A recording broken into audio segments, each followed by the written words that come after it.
ജ്യോതി മൽഹോത്ര എന്ന ചാരസുന്ദരിയാണ് ഇന്ന് കേരള രാഷ്ട്രീയത്തിലെ വൻ ചർച്ചാ വിഷയം.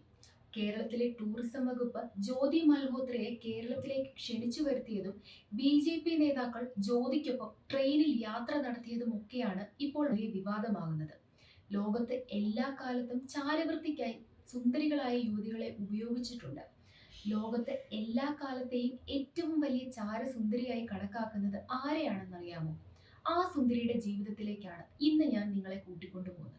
തെരുവിൽ നിന്ന് വന്ന് ലോകത്തെ വൻ ഭരണകൂടങ്ങളെ പോലും വിറപ്പിച്ചവൾ എന്ന് മാതഹാരിയെ നിർവചിക്കും.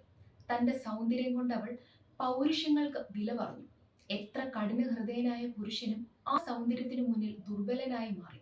വെറും 41 വർഷത്തെ ജീവിതം കൊണ്ട് മാതഹാരി എന്ന യുവതി ലോകാക്രമത്തെ തന്നെ മാറ്റുന്ന പ്രവർത്തനങ്ങൾ നടത്തി.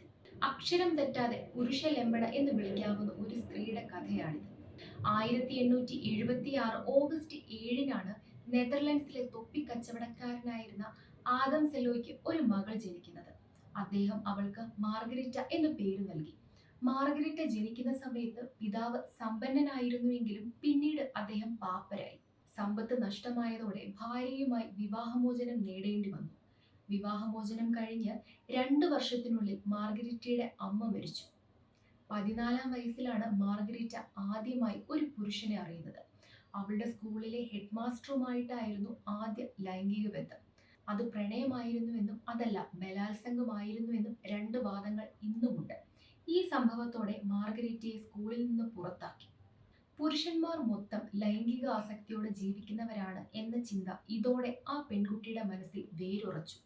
19-ാം വയസ്സിൽ കാമ്പൽ മക്ലിയോഡ് എന്ന ഡച്ച് സൈനിക ഉദ്യോഗസ്ഥനെ അവൾ വിവാഹം കഴിച്ചു.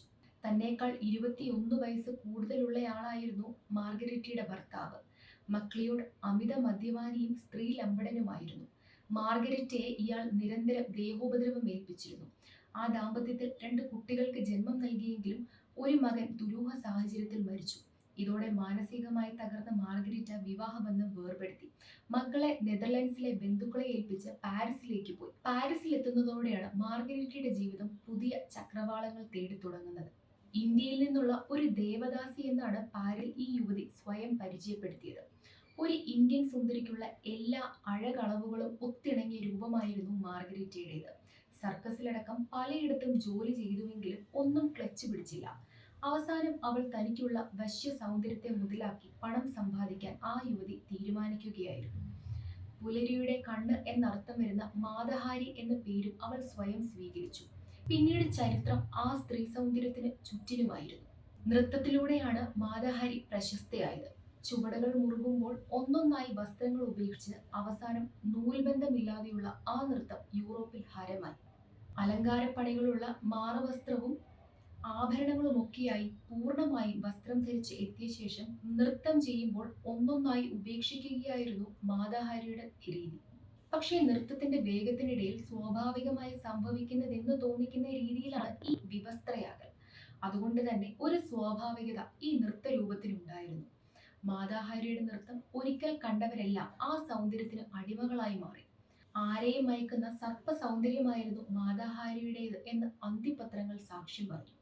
പാരീസിലെ തെരുവീഥികളിൽ നഗ്ന നൃത്തമാടിയ മാതഹാരിക്ക് അവിടുത്തെ സമ്പന്നന്മാരുടെ സ്വീകരണ മുറിയിലേക്കും അവിടെ നിന്ന് കിടപ്പുമുറിയിലേക്കുമുള്ള പ്രവേശനം വളരെ എളുപ്പമായിരുന്നു. മോണ്ടിക്കാർലോ, ബെർലിൻ, മാഡ്രിഡ് എന്നിവിടങ്ങളിലെ സമ്പന്നന്മാരെല്ലാം അവൾ കാമുകന്മാരാക്കി. 1-ാം ലോക മഹായുദ്ധം പൊട്ടിപ്പുറപ്പെട്ട കാലത്ത് യൂറോപ്പിലെ ഏറ്റവും വിലയേറിയ വേശ്യയായി മാതഹാരി അറിയപ്പെട്ടു. ജർമ്മനിയുടെ യുവരാജാവ്, വിദേശകാര്യമന്ത്രി, ധനാഢ്യനായ ബ്രൻസ്വിക് പ്രഭു തുടങ്ങിയവർ കിടപ്പുറയിൽ മാതഹാരിക്ക് മുന്നിൽ അനുസരണയോടെ നിന്നു. 1914 ഓഗസ്റ്റിൽ യുദ്ധപ്രഖ്യാപനം നടന്ന ദിവസം ജർമ്മൻ പോലീസ് മേധാവി മാതഹാരിക്കൊപ്പം കാറിൽ ബെർലിൻ നഗരം ചുറ്റിക്കറങ്ങുകയായിരുന്നു. യുദ്ധം കൊടുമ്പിരി കൊണ്ടതോടെ ജർമ്മനിയിൽ നിന്നും തന്റെ ജന്മനാടായ നെതർലൻഡ്സിലേക്ക് പോയി. പക്ഷേ അതിനിടെ ജർമ്മൻ സൈനികർ ആ യുവതിയെ കൊള്ളയടിച്ചിരുന്നു. നെതർലൻഡ്സിലെത്തിയ മാതഹാരിക്ക് അവളുടെ പഴയൊരു കാമുകൻ അഭയം നൽകി. എന്നാൽ തന്റെ കാമുകന്മാരുമായി സന്ധിക്കാൻ വേണ്ടി അവൾ ഇംഗ്ലണ്ട് വഴി പാരീസിലേക്ക് ചെന്നു. ജർമ്മൻ ഭാഷ ലാഘവത്തോടെ കൈകാര്യം ചെയ്യാനും തുടങ്ങി. അപ്പോഴേക്കും ബ്രിട്ടീഷ് രഹസ്യ പോലീസിന്റെ സംശയദൃഷ്ടി മാതഹാരിക്ക് മേൽ പതിഞ്ഞു കഴിഞ്ഞിരുന്നു. ഒരു ജർമ്മൻ ചാരയാണ് എന്ന സംശയത്തിന്റെ പുറത്ത് നിരന്തര നിരീക്ഷണത്തിന്റെ നിഴലായി മാതഹാരി മാറി. പാരീസിൽ ചെലവിട്ട അല്പസമയം കൊണ്ട് തന്നെ യുദ്ധത്തിൽ കണ്ണിന്റെ കാഴ്ച ഭാഗികമായി നഷ്ടപ്പെട്ട ഒരു റഷ്യൻ ക്യാപ്റ്റനുമായി മാതഹാരി പ്രണയത്തിലാവുന്നുണ്ട്. ആ ഓഫീസറുമായുള്ള സമാഗമങ്ങൾക്കായി ആശുപത്രിയിൽ ചെന്ന സമയത്താണ് ഫ്രഞ്ച് രഹസ്യ പോലീസിലെ ഒരു ഓഫീസർ അവളെ സമീപിക്കുന്നത്. ബ്രിട്ടീഷ് ചാരസംഘത്തിന്റെ നിർദ്ദേശം അനുസരിച്ചായിരുന്നു ആ സമാഗമം. അങ്ങനെ നല്ല തുകയ്ക്ക് ഫ്രാൻസിന് വേണ്ടി ചാരവൃത്തി നടത്താൻ ആ യുവതി തയ്യാറായി. ജർമ്മൻ സൈനികരിൽ നിന്ന് സൈനിക രഹസ്യങ്ങൾ ചോർത്തി ഫ്രാൻസിന് നൽകുക എന്നതായിരുന്നു മാതഹാരിയെ ഏൽപ്പിച്ച ദൗത്യം. ജർമ്മൻ സൈന്യത്തിന്റെ രഹസ്യങ്ങൾ ചോർത്താനുറച്ച മാതഹാരി യൂറോപ്പിലൂടെ സഞ്ചാരം തുടങ്ങി. ആ ദൗത്യത്തിൽ മാതഹാരി വിജയിച്ചെന്നാണ് പറയപ്പെടുന്നത്. ജർമ്മനിയിൽ വെച്ച് ഇന്ത്യൻ വിപ്ലവകാരി ചെമ്പകരാമൻ പിള്ളയെ വശീകരിച്ച് പിടിക്കാനുള്ള ദൗത്യവും മാതഹാരി ഏറ്റെടുത്തെങ്കിലും പിന്നീട് ഇരുവരും തമ്മിൽ പ്രണയത്തിലായി എന്നും പറയപ്പെടുന്നു. എന്നാൽ ഇതിനെ സാധൂകരിക്കുന്ന ചരിത്രങ്ങളോ രേഖകളോ ഇല്ലെന്നതാണ് വാസ്തവം. പക്ഷേ ഇംഗ്ലണ്ടിൽ വെച്ച് മാതഹാരി പിടിയിലായി. ചോദ്യം ചെയ്യലിനിടെ തന്റെ ഫ്രഞ്ച് കണക്ഷൻ മാതഹാരി വെളിപ്പെടുത്തുന്നുണ്ടെങ്കിലും ആ ഉദ്യോഗസ്ഥൻ അതെല്ലാം നിഷേധിക്കുകയായിരുന്നു. ഒടുവിൽ മാഡ്രിഡിൽ കുടുങ്ങിപ്പോയ മാതഹാരി മാഡ്രിഡിൽ ജർമ്മനി അറ്റാഷയെ വശത്താക്കിയാണ് അവിടെ നിന്നും രക്ഷപ്പെട്ട് പാരീസിലേക്ക് തിരികെ എത്തിയത്.